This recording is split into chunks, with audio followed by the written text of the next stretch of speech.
fact that you have disagreed with your spouse doesn't mean that your marriage is headed to the rocks. It doesn't mean that you don't love your husband or your wife.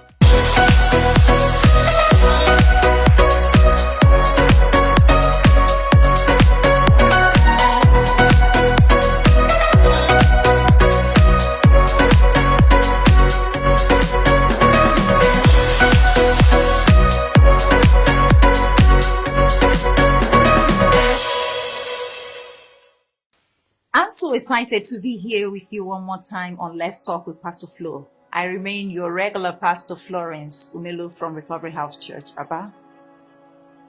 In the past episode, we concluded the series on life after childbirth.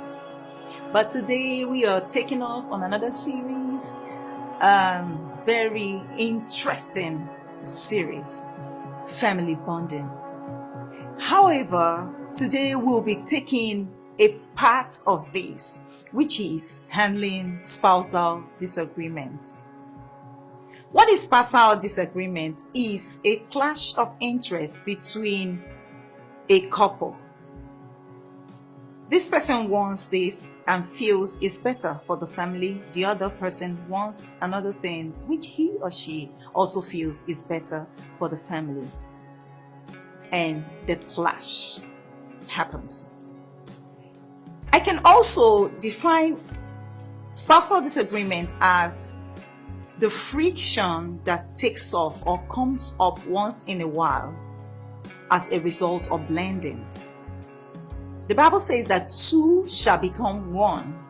Now, the process of becoming one can result to friction, which manifests in the form of spousal disagreement. The fact that you have disagreed with your spouse doesn't mean that your marriage is headed to the rocks. It doesn't mean that you don't love your husband or your wife. Because disagreements are part and parcel of life. We encounter them not just in our relationships at home, in the family, we encounter them even outside. So what happens? How do we handle disagreements when they come? Because the fact that we disagree is not a pointer that we've lost love. It's not a pointer that we do not love ourselves anymore. It's rather a part of the process.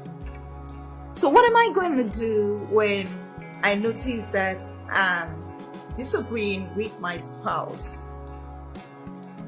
There is a whole lot of things you can do, but I'll be talking about 3 things that you can do. First of all is tell yourself that it's a normal thing. We can disagree to agree.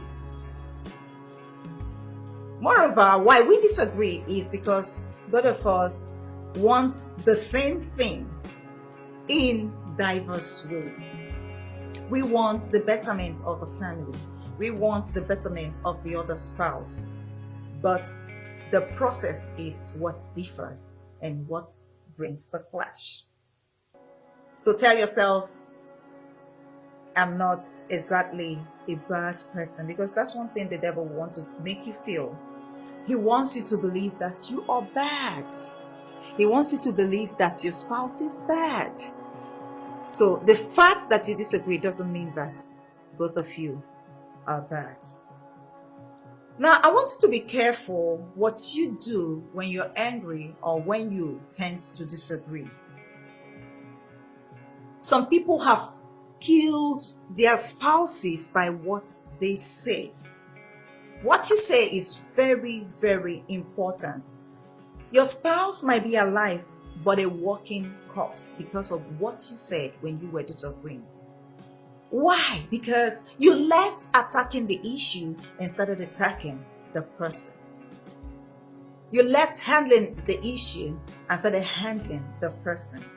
Either by what you say, character assassination, blackmail, or sometimes getting physical with a person. This has a negative effect on your relationship. What matters is not that you disagree. What matters is the aftermath of the disagreement. When you disagree, what do you do after that?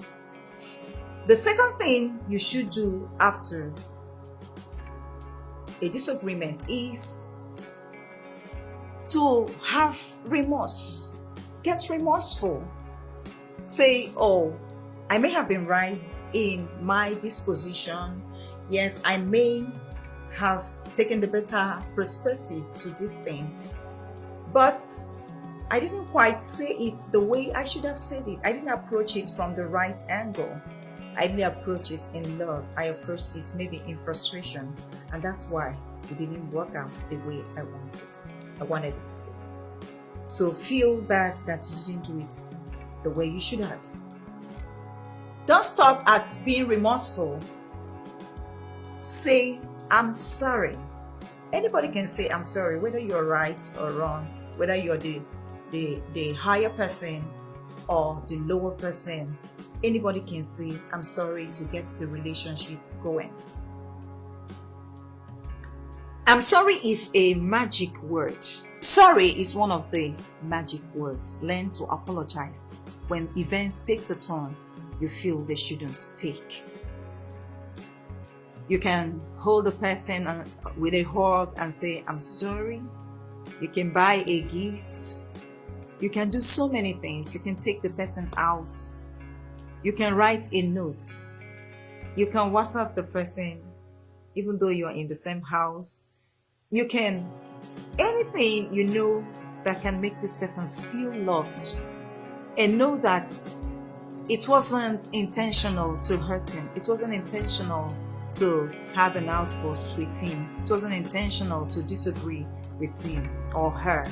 It will make a whole lot of sense. This is where I'll be stopping for today. I want to appreciate you for always staying with me. Don't forget to comment in the comment box.